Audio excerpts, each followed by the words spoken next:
بسم الله الرحمن الرحيم. حبايبي الحلوين عاملين ايه؟ النهارده ان شاء الله هوريكم شارع جسر السويس، وهنعمل منه تقاطع شارع مرات الميرلاند، ان في حاجات جميله قوي صورتها هناك. تابعوني وهوريكم باقي الفيديو. تمام، هنفضل بس نمشي شويه كده لحد ما يجي اول تقاطع شمال، وهوريكم حالا احنا صورنا هناك ايه. دلوقتي احنا ماشيين في شارع جسر السويس. اول تقاطع شمال هيبقى تقاطع مرات الميرلاند، هو ده اللي هوريكم بقى فيه الحاجات الجديدة اللي شفتها. انا من الناس اللي بتحب تتمشى جدا، واحب اصور الانوار بتاعة العربيات، شكل الاوتوموبيل بتشدني جدا جدا جدا. فان شاء الله رب العالمين الفيديو ده يعجبكم زي ما هو عجبني. يلا اتبسطوا معايا وكملوا باقي الفيديو.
بعد كده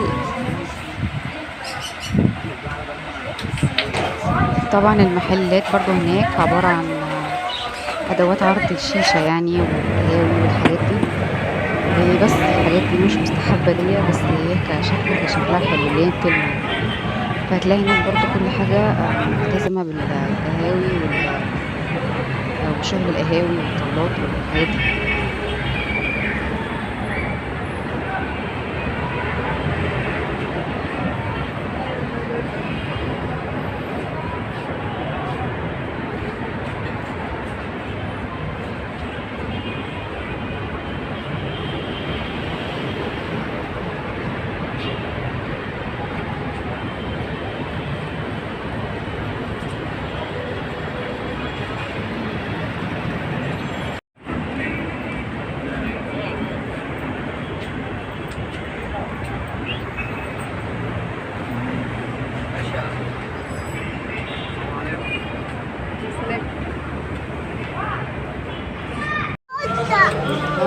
طبعا ولادي معجبين قوي بالكلاب والقطط اللي هناك. مش عايزين كلب ينام في الشغل ده، بس هي بصراحة كمحلات شكلها نضيف جدا، وكانت برضه فيها نضيفة جدا.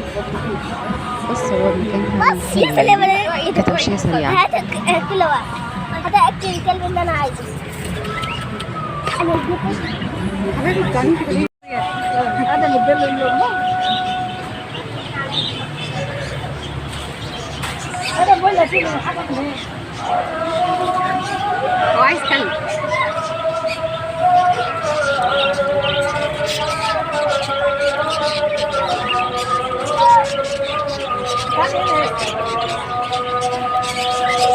تعال يا واد.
انا ذاكرت انا عايزه بص ادم صدقني ايه بس كده وقفنا شويه نصور وفي الاخر خالص روحنا. يلا باي.